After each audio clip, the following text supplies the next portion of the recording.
Bom dia a todos. Dando sequência então à nossa aula e hoje finalmente fechando essa parte de fontes do direito e já nos permitindo entrar em direito público e direito privado, nós temos dentro das fontes formais as fontes secundárias do direito. O que seriam essas fontes secundárias?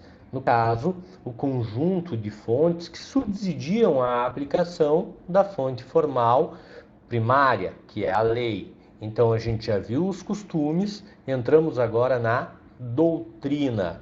E o que é essa doutrina? Doutrina, se pegarmos a evolução etimológica da palavra, nós vamos ter doutrina, que é a ideia de ensinar, de transmitir conhecimento, de transmitir conteúdo. E eu lhes pergunto, isso se aplica somente no direito, o termo doutrina? Não. Na contabilidade vocês têm uma vasta doutrina contábil. Então, cada obra, cada livro que vocês pegarem lá na biblioteca, que vocês adquirirem, que vocês têm em casa, é uma doutrina aplicável àquela área, àquela disciplina. Por exemplo, a doutrina católica está alicerçada na Bíblia. A doutrina contábil nos livros de contabilidade e por aí a doutrina jurídica nos livros de direito. Agora eu quero ser mais específico. Já eu não vou entrar na análise da contabilidade porque eu desconheço. Agora focando na área do direito, eu tenho doutrina jurídica específica por área do direito público, por área do direito privado. Eu vou focar na doutrina de direito público, eu vou ter direito constitucional, eu vou ter direito penal, eu quero direito privado, eu vou pegar direito empresarial, direito civil. Então, só para mostrar para vocês que a ideia por trás da doutrina é o quê? As obras focadas no ensino daquele conteúdo. É a palavra, é o pensamento de pessoas que se especializaram naquele conteúdo e que estão compartilhando o seu saber com toda a comunidade, com toda a coletividade. Então, os autores são os doutrinadores, aqueles que estão focados em doutrinar outras pessoas, em ensinar, em transmitir conhecimento. A doutrina, pessoal, é vista então como a transmissão de conhecimento a partir de obras sobre um determinado assunto. E eu acredito que isso ficou bem claro, né? Cada disciplina, cada matéria, cada área tem a sua própria doutrina. Temos a doutrina médica, a doutrina histórica, a doutrina jurídica, a doutrina contábil e por aí vai. No âmbito do direito, isso significa basicamente a ideia do quê? Opinião comum dos doutores. Basicamente, nós temos a estrutura da doutrina vindo desde a antiguidade, focado no direito, lá no direito romano, a organização, a sistematização dos aplicadores do direito e a organização em obras para uniformizar pensamento. Então, quando nós falamos de doutrina, nós temos historicamente como a ideia de sistematização da posição dos doutrinadores. São pessoas que estudam as leis, que estudam os fatos da sociedade, os casos da sociedade e organizam as suas ideias em obras. Então, a construção do direito a partir da interpretação dos juristas. Os textos produzidos que tratam de um tema e o sistematizam, interpretando os textos legais e inovando na ordem jurídica. E assim nós podemos dizer que a doutrina tem dupla função. Uma função ordenadora e uma função criativa. Ordenadora no sentido de que organiza, põe ordem nas várias interpretações do direito, explicam as várias interpretações possíveis do direito. E criativa, porque muitas vezes servirão de base para a formulação de leis. Basicamente, o doutrinador, ao analisar o contexto histórico, ao analisar o contexto social, irá emitir uma opinião que poderá ser a base para a criação de um ordenamento jurídico ou de uma lei.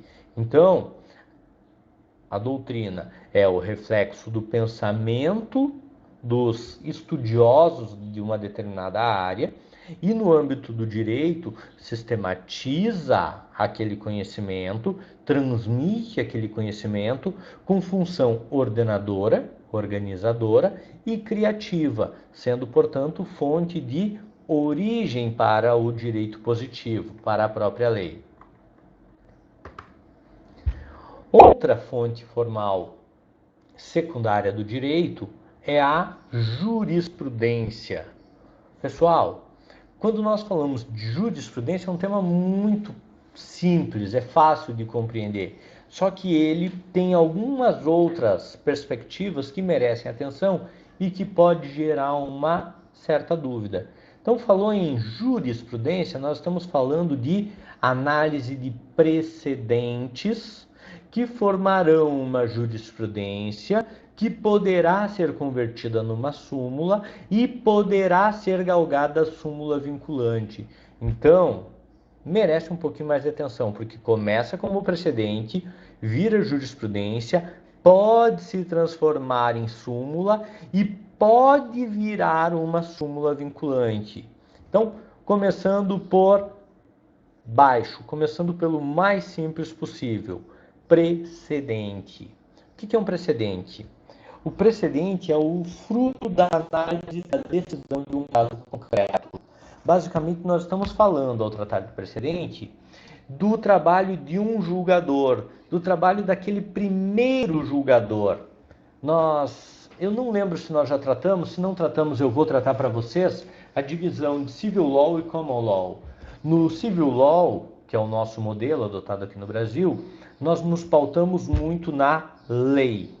Para a comunidade, para o indivíduo agir ou deixar de agir, ele tem que estar amparado na lei. Então, ninguém será obrigado a fazer ou deixar de fazer algo senão em virtude de lei. Isso eu tenho certeza que já falamos. Nos países de matriz Common Law, baseado em precedentes, ele vai ter o quê? Ele vai ter a sua conduta pautada principalmente em julgamentos anteriores. Então a lei não vai tentar detalhar tudo do cotidiano dele. Nós vamos ter precedentes que dizem ao judiciário como decidir. Isso é o quê? Isso é o trabalho dos juristas mais antigos. Basicamente, o julgador somente vai seguindo um precedente prévio, um julgamento anterior. Então, o precedente, ele é o fruto da análise da decisão de um caso concreto. Imaginem vocês o primeiro divórcio. Imaginem vocês o primeiro caso de adoção. Imaginem vocês o primeiro caso de adoção por casais homoafetivos. Imaginem vocês o primeiro pedido para ilegalidade do porte de arma num país baseado em costumes, baseado em precedentes, em common law. Vamos analisar o quê? Vamos analisar os precedentes que nós temos, o que precedeu a esse pedido. E com base nisso vamos decidir contemporaneamente. Por isso que é muito difícil. Aqui no Brasil a gente muda a lei e uma conduta de um dia que num dia é lícita, no outro passa a ser ilícita. Por exemplo, até um tempo atrás, até uns 20 anos atrás, poderia-se haver mais do que isso. Há uns 30 anos atrás, a pessoa poderia ter porte de arma, qualquer pessoa. Hoje, nós já temos uma restrição muito grande. Isso é feito através da lei.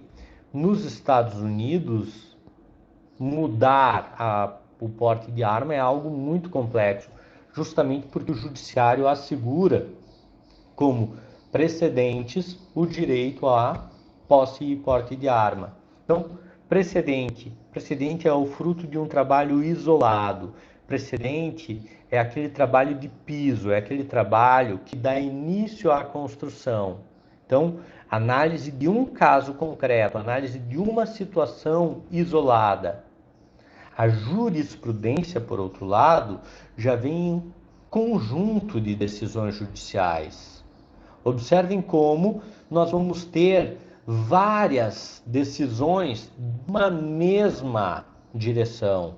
Então, eu falei de precedente, eu falei um julgado em um caso concreto.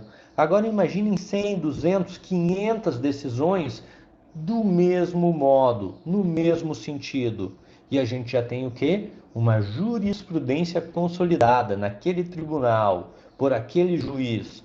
Então, quando você fala em determinadas áreas e já tem um juiz que atua em determinada comarca há muito tempo, você já sabe a forma de pensar dele, você já sabe quais são os precedentes dele e você já tem ideia de como ele irá decidir.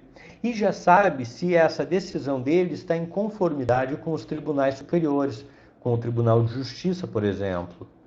Você já analisa a jurisprudência de segunda instância e já começa a observar que muitas vezes o Tribunal de Segunda Instância não está em alinhamento com a jurisprudência dos tribunais superiores, do STJ e do STF. Então, não há uma linha idêntica de pensamento entre todos os tribunais sempre. Pode haver divergência jurisprudencial.